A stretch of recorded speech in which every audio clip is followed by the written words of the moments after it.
Hello बच्चों, साई राम। बच्चों, कैसे हैं आप सब? उम्मीद करती हूँ हमेशा की तरह अच्छे होंगे। चलिए, आज का वीडियो की शुरुआत हम करते हैं। आज के इस वीडियो में मैं आपको लय युक्त शब्द क्या होते हैं और शब्द युग्म क्या होता है। अक्सर बच्चे इसमें बहुत कंफ्यूज रहते हैं, बहुत परेशान रहते हैं कि इसके बीच में क्या अंतर है। अगर बच्चों से पूछा जाए तो बच्चे क्या बोलते हैं, मिस दोनों ही एक जैसे लगते हैं, शब्द युग्म एक जैसा लगता है और लय युक्त भी एक जैसा लगता है। तो आज के इस वीडियो में मैं आपका यही जो डाउट है, यही जो कन्फ्यूज़न है, उसे मैं दूर करने वाली हूँ।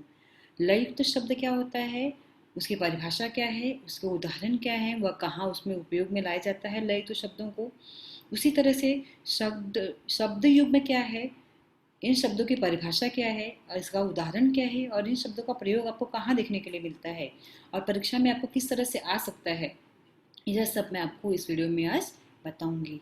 तो बहुत ही ध्यान से आपको सुनना है और जो भी बताया जाए उसे अपने हिंदी की पुस्तिका में नोट डाउन करना है। तो बच्चों, चलिए आज का वीडियो है उसे शुरू करते हैं हम। पहला हम देखते हैं कि लय युक्त शब्द क्या होता है। परिभाषा: जिसके अंत के अक्षर समान लय वाले होते हैं उन्हें हम लय युक्त शब्द कहते हैं। लय युक्त शब्द क्या होता है बच्चों? कोई भी ऐसे दो शब्द जिनके जो अंत के अक्षर होंगे, जो लास्ट में लेटर्स होते हैं, वह क्या होंगे, एक जैसे होंगे, एक समान होंगे। तो ऐसे शब्दों को हम क्या कहेंगे बच्चों? लय युक्त शब्द। उसके उदाहरण हम देखते हैं। अभी हमने परिभाषा देखा है, उदाहरण देखते हैं। देखिए, उदाहरण के तौर पर मैंने आपको 15 उदाहरण यहाँ पर दिया हुआ है, हम एक एक करके देखेंगे। फल, बल। अब फल और बल में देखिए, जो अंतिम जो अक्षर है वो क्या है, यहाँ पर भी फल में भी ल है और बल में भी ल है। ठीक है बच्चों? तो अभी हमको समझ में आ रहा है यह कि जो फल और बल में एक समान अक्षर है अंतिम में, तो यह हमारा क्या हो जाएगा बच्चों? यह हमारा हो जाएगा लय युक्त शब्द। अब, तब, इसमें भी देखिए ब ब एक जैसा ही है, एक ही शब्द। यहाँ पे भी ब आया है, यहाँ पे भी ब आया है। मग, जग, यहाँ पर भी ग आया है, यहाँ पे भी ग आया है। बस में और दस में भी स दोनों जगह आया है, एक जैसा है। धन, मन, धन न आया है, यहाँ पर भी अंतिम अक्षर, इसमें भी न आया है। घर, डर, दोनों में र आया है। आग, बाग, दोनों में ग आया है। कब, तब, फिर से यहाँ पे दोनों में ब आया हुआ है। रात, बात, देखिए यहाँ पे फिर से एक बार रात, यहाँ पे भी त आया है और यहाँ पे भी त आया है। हाल, चाल, यहाँ पे भी ल आया है और यहाँ पर भी ल आया है। बाल, खाल, यहाँ पे भी अंतिम अक्षर ल है और इसमें भी अंतिम अक्षर क्या है बच्चों? ल है। हाथ, साथ, यहाँ पर भी थ है और यहाँ पर भी थ है। केला, ठेला, दोनों में ही ला आया हुआ है अंतिम अक्षर। यहाँ पे थोड़ा सा मुझसे गलती हो गई है, आप समझ के लीजिए। यहाँ पर क्या आना चाहिए?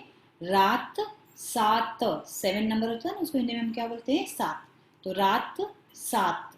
मैला, थैला। तो आपको पूरा उदाहरण जो मैंने आज बताया उसके द्वारा आपको समझ में आया होगा बच्चों कि लय युक्त शब्द क्या होते हैं।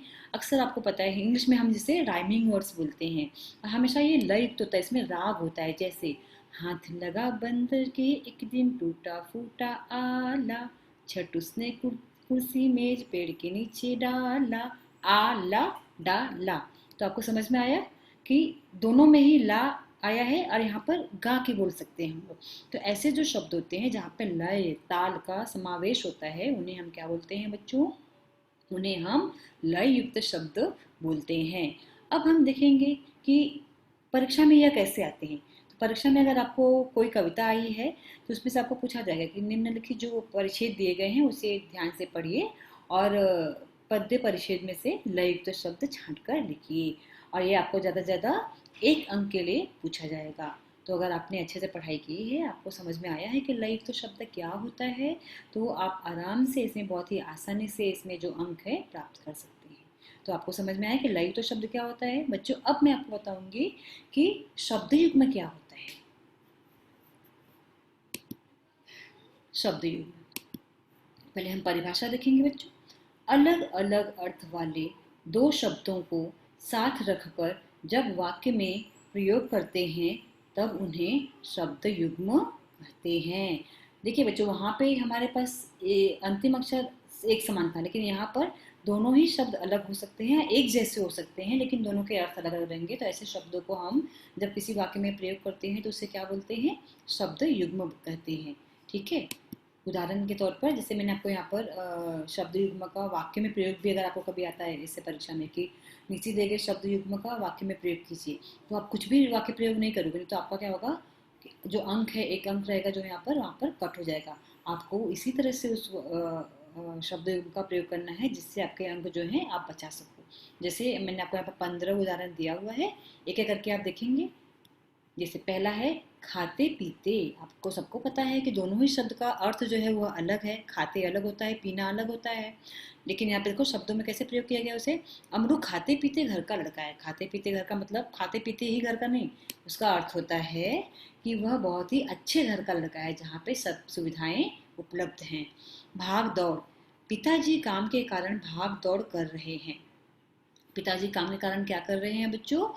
पिताजी काम के कारण भाग दौड़ कर रहे हैं, मतलब बहुत बिजी हैं, क्योंकि उन्हें काम करना है और काम करके ही अपने परिवार को चलाना है। आगे आगे मैंने आपको बोला था कोई कोई शब्द ऐसे रहेंगे जो एक जैसे रहेंगे, तो वह भी आपके शब्द युग में ही माने जाते हैं। तुम आगे आगे चलो, मैं पीछे से आता हूँ। खेलना कूदना। गलियों में बच्चों का खेलना कूदना बंद हो चुका था। बच्चों आपको समझ में आ रहा है शब्द युग में क्या है? लय युक्त का तो बहुत आसान है समझना, उस तरह से शब्द युग में बहुत बहुत आसान है अगर आप अच्छे से ध्यान देते हैं तो। घर द्वार। रामू घर द्वार छोड़कर भाग गया। हरी भरी। कश्मीर की पूरी भूमि हरी भरी दिखाई देती है। रहन सहन। ओम का रहन सहन बहुत अच्छा है। लाभ हानि। व्यापार में लाभ हानि चलता रहता है। प्रचार। प्रचार का मतलब होता है एडवर्टाइजमेंट करना, ठीक है, और प्रसार मतलब उसे फैलाना। देखिए दोनों ही अर्थ का जो मीनिंग है वो अलग है, अर्थ अलग है दोनों शब्दों का, लेकिन दोनों का प्रयोग कैसे सुंदर तरीके से किया हुआ है। वृक्ष संवर्धन का प्रचार प्रसार करना अनिवार्य है, अर्थात वृक्ष को आगे बढ़ाया जाए, वृक्ष लगाने की जो प्रथा है उसे आगे बढ़ाई जाए, इसलिए इसका प्रचार भी करना चाहिए, एडवर्टाइजमेंट भी करना चाहिए और प्रसार भी करना चाहिए, उसे फैलाना भी चाहिए, क्योंकि यह बहुत ही जरूरी है कि लोगों को वृक्ष पेड़ का महत्व समझे।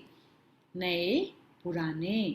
मेरे पास नए पुराने किताब हैं। मेरे पास नए किताबें भी हैं, मेरे पास पुरानी किताबें हैं। इस तरह से आप अपने वाक्य भी बना सकते हैं। जरूरी नहीं कि जो मैंने वाक्य आपको दिया है वही आपको करना है।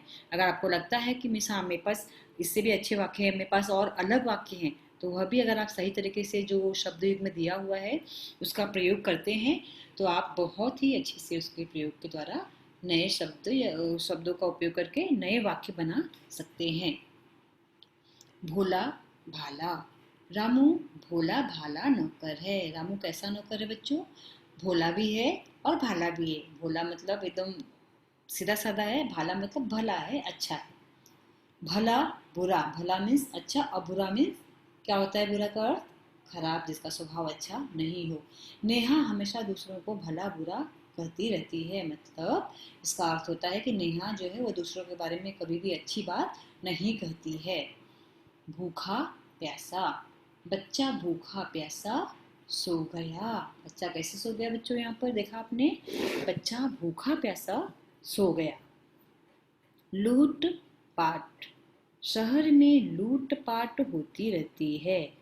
शहर में क्या होती है? लूट भी होती है, पाट भी होती है। लूट पाट मतलब सामानों की चोरी होना। इधर उधर। श्रीमान इधर उधर ताकने लगे। श्रीमान क्या करने लगे बच्चों? श्रीमान जी इधर उधर ताकने लगे। ताकना मतलब क्या होता है? ताकने का अर्थ होता है देखना, झांकना, ठीक है। तो आज हमने शब्द युग्म और उसके अगर वाक्य प्रयोग आते हैं तो कैसे करना है वो आपको मैंने बताया है।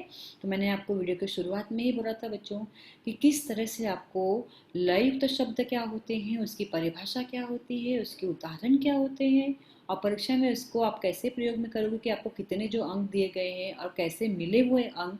उसी तरह से शब्द युग में क्या है, शब्द युग की परिभाषा क्या है, उसके उदाहरण क्या हैं, उसको किस तरह से आपको प्रयोग करना आना चाहिए, और परीक्षा में आप किस तरह से उसको प्रयोग में लाओ कि जो भी आपको बोला जाए अगर आप अच्छे से करो तो आपको पूरे पूरे अंक मिले। यह चीज़ें मैंने आपको इस वीडियो में आज समझाया है, बताया है। तो आपको यह शब्द युग्म और लय युक्त शब्द में क्या अंतर है यह उम्मीद करती हूँ कि इस वीडियो के द्वारा समझ में आया होगा। और आप अगर अच्छे से समझते हैं तो यकीन कीजिए कि आपको शब्द युग्म और लय युक्त में जो कन्फ्यूज़न होता है हर बार कि कैसे समझना चाहिए कि शब्द युग्म क्या है और लय युक्त क्या है, तो मैंने आपको अभी लय युक्त के बारे में देखो एक दो पंक्तियों की एक पोयम बताई थी, कविता गा के बताई थी।